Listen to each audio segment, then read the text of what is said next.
En tiempos de política, donde el pueblo debe elegir a sus concejales, alcaldes, gobernantes, muchos de nuestros jóvenes y hermanos se lanzan a la política. ¿Cuál es su opinión al respecto? ¿Es bueno? ¿Es malo? ¿Qué piensas? Esto y mucho más en este espacio inverso. Hoy un tema maravilloso. Quiero dar la bienvenida a mi compañero de set, Jonathan. ¿Qué tal? ¿Cómo vas? Muy bien, mi paz. Agradecido de estar en esta ocasión con ustedes. Qué rico saludarte y saludar a todos los que nos están escuchando, viendo en este espacio importante. El tema de hoy es un tema picudo, caliente, sabroso, Un chéverísimo temazo. y de debate. Ujú. ¿Por qué? Hace poco pasaron las elecciones aquí en nuestro país y muchos de nuestros jóvenes, muchos de nuestros líderes de la iglesia se lanzaron a concejal o a alcaldía.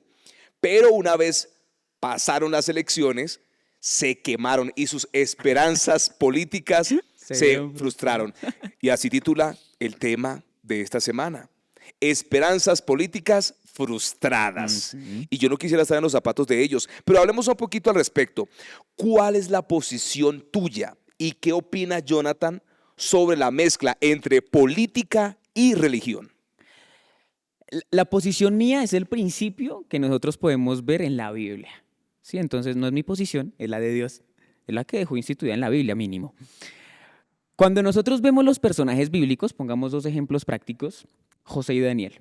A ellos les llegó la oportunidad de pertenecer a una parte política que si bien no era de su mismo orden, de su misma ideología, porque Daniel tuvo poder político en Babilonia, Así es. José en Egipto. ¿Qué corriente filosófica, qué corriente política tenía ellos en concordancia con su ideología? Ninguna. Estaban en un país completamente externo a ellos. Y ellos tuvieron su posición de poder y Dios multiplicó y bendijo esa posición, porque fue de utilidad. Y su margen de acción tuvo mucha influencia y fue influencia sana. Así mismo.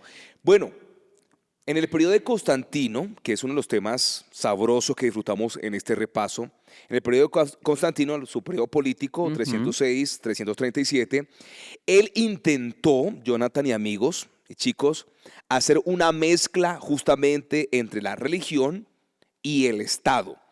De hecho, la iglesia cristiana recibió sus gabelas porque uno de los conceptos que él manejó es no hay impuesto para las iglesias. Pero se terminó paganizando la iglesia porque muchas verdades se mezclaron con el error. Bueno, Constantino, de hecho, en el año 313, él firma un edicto donde dicen no me persigan más a los cristianos. Veníamos de una persecución acérrima y por eso Apocalipsis capítulo 6 lo representa a él como un periodo de un caballo negro, es decir, una mezcla entre iglesia y religión produce oscuridad cuando el que está a la cabeza no está consagrado a Dios, porque Así es. él se bautiza en el 323 y todo el mundo aplaude, qué rico nuestro presidente, nuestro gobernante se bautizó. ¿Usted se imagina a nuestro presidente bautizándose en la iglesia adventista del séptimo día? No, qué maravilla, qué Si se bautiza maravilla. a conciencia, ¿no? Si se bautiza de Ujú. corazón. El problema, Jonathan, fue que Constantino no se entregó a Jesús de corazón, sino porque era una estrategia que él tenía para globalizar. Sí. De hecho, nos viene bien hablar un poquito del contexto político que estaba atravesando en ese espacio Roma.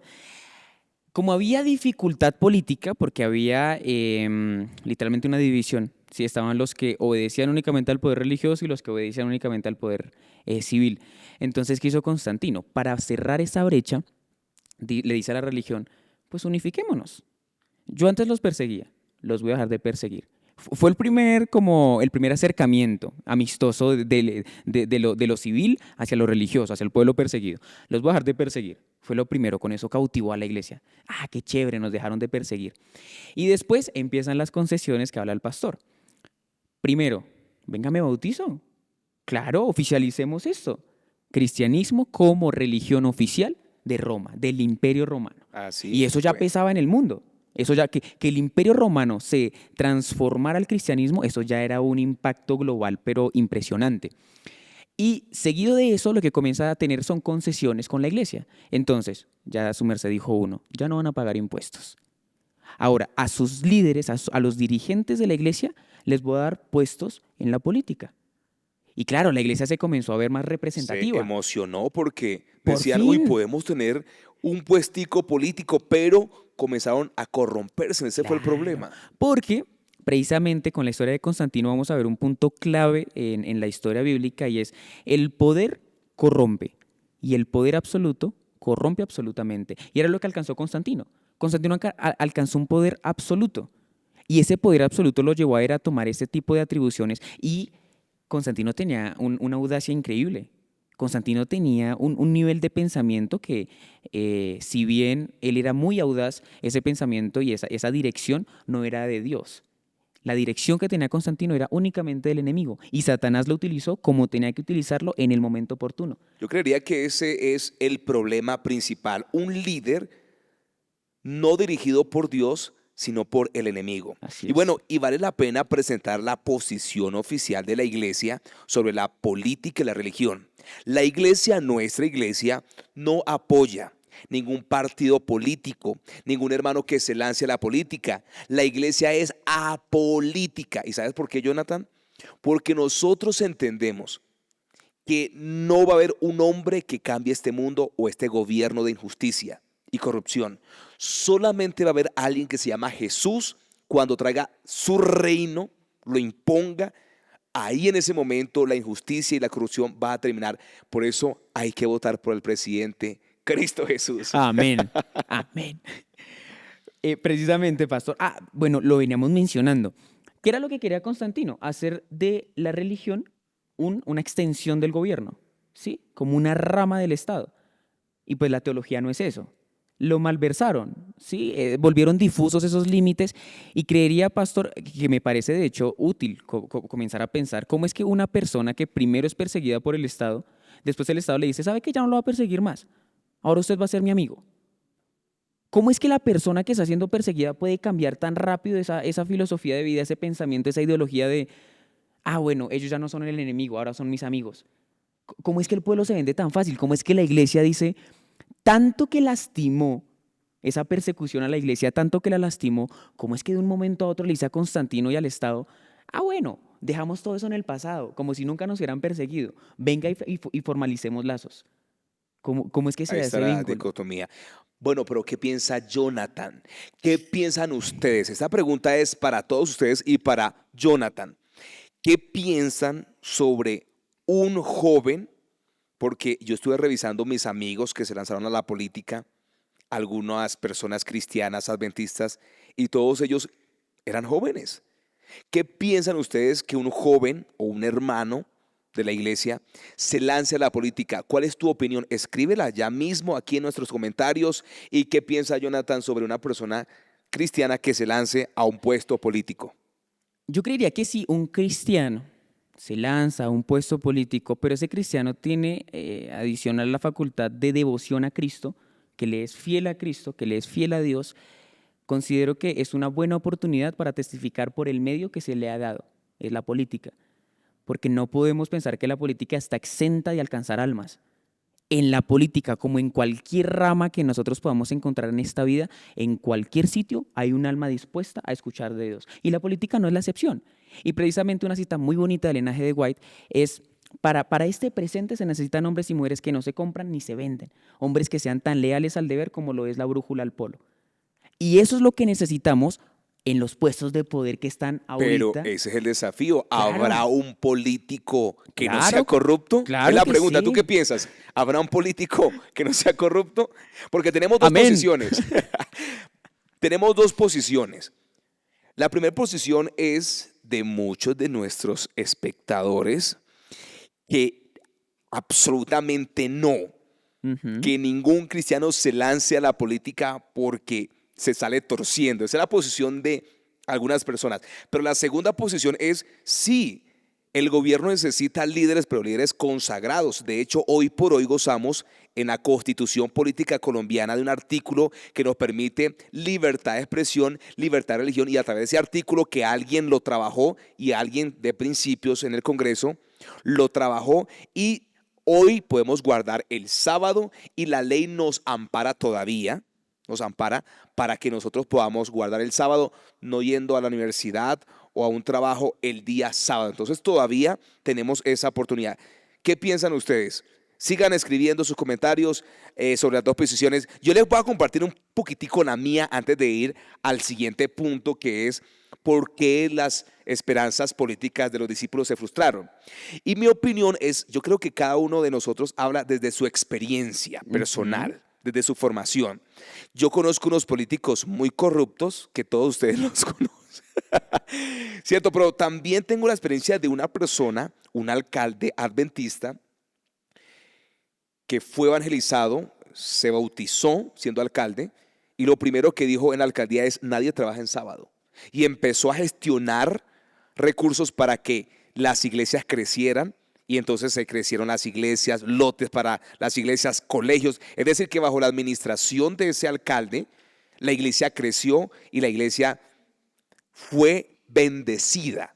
Entonces, cuando yo miro a esa persona, él terminó, luego fue a estudiar teología y se fue a estudiar teología ya siendo maduro. Lo reeligieron por segunda vez, es decir, 2 periodos siendo alcalde cristiano adventista.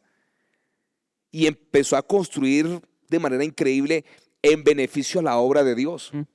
Entonces yo miro esa experiencia y digo, bueno, yo creo que sí se necesitan hombres consagrados. Amén. En las esferas gubernamentales. Y ese hombre hoy día, él terminó el 2.º periodo, se fue a estudiar teología y es el suegrito mío. Es pastor hoy día de la iglesia adventista después de ser alcalde de 2 periodos. Entonces cuando yo conocí el testimonio, el caso de él, yo dije, oye, sí es posible tener gente consagrada en los puestos altos dirigida por Dios, que Amén. Eso es lo importante. Y pastor, nos enfocamos mucho en que un cristiano participe de política, pero en Daniel también tenemos otro ejemplo y es Nabucodonosor, porque Nabucodonosor no era creyente. Y él se volvió. Y se volvió. Y fue podemos decir, un dirigente conforme al corazón de Dios cuando ya se convirtió como tenía que ser. Se convirtió, me gusta esa palabra, se convirtió realmente como tenía que ser. Porque el problema con Constantino fue que él se bautizó, pero de fachada, porque estaba de moda y él quería globalizar. Exacto. Y es justamente lo que va a ocurrir en este tiempo, en el tiempo escatológico, señales de fin de tiempo. Nuevamente Satanás va a colocar gobernantes que quieran globalizar a través de una palabra que se ha mencionado y es ecumenismo. Así es. Y el líder máximo de la Iglesia Universal, hoy por hoy, está diciendo todos somos hijos de Dios, vengan, no importa su religión. Y en realidad eso es verdad, o sea, todos somos hijos de Dios y Dios nos ama a todos. Pero cuando hablamos de un líder de una Iglesia Universal tratando de unir y hablando de ecumenismo, estamos diciendo todavía, o sea, lo que pasó con este hombre Constantino va a pasar al fin del tiempo. Se va a unificar, pero nosotros tenemos que estar muy pendientes de eso, muy firmes y saber que la política cuando se mezcló oficialmente, por eso es que la posición de la iglesia es no hacemos política, porque cuando la iglesia oficialmente se unió con la política hubo una oscuridad y hubo idolatría vestida de cristianismo. Y eso es lo que sucede. O sea, lo que pasó en la época de Constantino fue mezclar algo que Dios no aprobaba con la aprobación del mundo, del gobierno. Y se lo vendieron a los creyentes, se lo vendieron al pueblo como, no, eso es lo que Dios desea. Y posiblemente nos va a pasar a nosotros. Es prudente traer a colación también, pastor, el tema con los discípulos. Podemos decir, no, todos los discípulos Jesús los escogió. Imagínense que se le hubiera dado la potestad a los primeros discípulos de decir, bueno, ¿cuál va a ser el siguiente convocado? Propónganme. ¿No se hubiera unido nadie más, pastor? La política que empiezan a hacer entre ellos para un cargo y demás. No se hubiera unido nadie más. Y vean lo que hizo Cristo, porque Él fue el que llamó a los discípulos. Él coge a cada uno de diferentes áreas, con diferentes vivencias, con diferentes experiencias de vida, y los trae. Porque no podemos decir que los discípulos se parecen. Porque no se parecen. ¿En qué se cada parece uno Pedro? Tiene su opinión, su personalidad, Claro que su sí. identidad y demás. Y su punto de vista con respecto a la expectativa de Cristo. Cada uno tiene un relacionamiento diferente con Cristo. Y también ellos eran políticos en sus áreas. en sus áreas, y Sí. lo menciono de la siguiente manera: las esperanzas políticas de los discípulos quedaron frustradas y chasqueadas porque los discípulos esperaban que Jesús, el Mesías prometido, el libertador, tomara una espada y los libertara del yugo de los romanos. Y los fariseos querían una vez tentar a Jesús y se fueron a ver qué posición política tiene. Y le dicen, bueno, antes de que le pasen la moneda, bueno, ¿usted cuál afinidad política? Ujú. Y entonces hay que pagar impuestos, vean esa pregunta. Y a él le dan una moneda y entonces él dice, ¿quién está allí? César. Entonces él dice, al César lo que es del César y a Dios lo que es de Dios. Es decir, el mismo Jesús está diciendo una cosa oficialmente, y la posición oficial debe estar separada de la otra. Ujú. Al gobierno lo que es del gobierno, a Dios lo que es de Dios. Claro, los discípulos quedaron aburridos porque estaban esperando que Jesús fuera ese gran político que ocupara un puesto gubernamental y los libertara. Y como no ocurrió eso, ellos quedaron chasqueados en su momento. Hoy podemos sacar una enseñanza práctica en nuestra vida, y es, ¿tenemos que pagar impuestos, sí o no, Jonathan? Claro que sí. Al César lo que es del César y a Dios lo que es de Dios. Es decir, son dos entes diferentes. Ujú. No mezclemos estos dos entes porque va a haber oscuridad e idolatría. Respetemos las leyes del gobierno siempre y cuando no choquen con los principios bíblicos. El chasco que le aconteció a los discípulos fue por una expectativa que Cristo nunca se permitió transmitir. Y era claro, ellos esperaban que Cristo, su merced lo decía, tomara la voz, se pusiera los pantalones y dijera, no, vamos a reinar. Y cogiera a descalificar a todos esos gobiernos y dijera, no, usted ya no es presidente, usted ya no es rey, usted ya no es gobernante, los quito, y yo pongo mi gobierno acá. Pero Cristo les compartió a ellos de primera mano y les dijo, es que mi gobierno no es para esta tierra, mi gobierno no es para acá, pero ustedes no lo han entendido. Ellos estaban luchando por un puestico. Judas, yo quiero ser Claro, tesorero. ¿qué me toca de ese ponqué? ¿Qué porción me toca? Yo quiero un puestico ahí en la tesorería. Y resulta práctico, pastor, pensar que nosotros tenemos las mismas expectativas preconcebidas como la tuvieron los discípulos. Porque nosotros esperamos cosas de Cristo. Jocosamente antes de grabar decíamos, claro, esos líderes que se lanzaron hace poco a los cargos políticos, ellos esperaban que Dios les respondiera a la oración, porque debo pensar que una oración fehaciente de ellos era, Dios permite que yo ocupe el cargo y te ayude Claro. en la Y obra. ese día de votación el domingo, Señor, que voten por mí, yo quiero ganar. Eso también genera Yo creo que hasta lo tensión. pusieron en fondo de inversión, pastor. Ese cargo allá en la política. Y cuando Dios no se los facilitó, el Dios de no protege. Entonces muchos de ellos quedaron chasqueados y sus esperanzas políticas frustradas. Claro, pero ese no los está protegiendo y nos está protegiendo porque cuando hay una persona que llega a la política, nos afecta a todos. Independientemente de si yo voté por él o no voté, nos afecta a todos. Por ¿Sí? supuesto. Y precisamente esa era una cuestión que ellos no entendían. Feo ver cómo los discípulos que de primera mano compartían con Cristo no podían entenderlo. Y por eso ellos quedaron chasqueados. Cuando usted y yo nos acerquemos a Jesús, debemos hacerlo con un corazón sincero, devoto, transparente. No esperemos acercarnos a Jesús para que Él me dé el cargo que yo estoy queriendo, me dé el auto que yo estoy pidiendo, me dé la casa, porque posiblemente esas esperanzas queden frustradas. Porque Jesús y el reino de Jesús no es conforme nosotros lo creemos, que es prosperidad. El evangelio de la prosperidad. Usted, Dios le va a bendecir, le quiere dar un carro, una casa. Y si no, entonces Dios no existe. Y si no compra la casita que usted quiere tener, entonces Dios no le contestó las oraciones. De ninguna manera. Tenemos que entender que el reino de Dios y que Jesús es diferente a nuestro concepto y nuestra concepción de un Dios libertador, de un Dios salvador. Yo quiero mencionar un texto que vale la pena resaltarlo, mi querido Jonathan. Lucas capítulo 5, para dar como continuidad a esta idea. Lucas 5:27 dice, después de estas cosas salió y vio a un publicano llamado Leví, sentado al banco de los tributos públicos, y le dijo, sígueme. Mire, ese texto tiene un contexto maravilloso. Había un nacionalismo en los discípulos y en los publicanos. Ellos sacaban pecho y decían, yo soy publicano.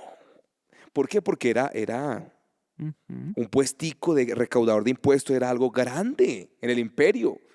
Entonces Leví tenía un puesto grande, tenía recursos y era un político, pero era un político como Jonathan.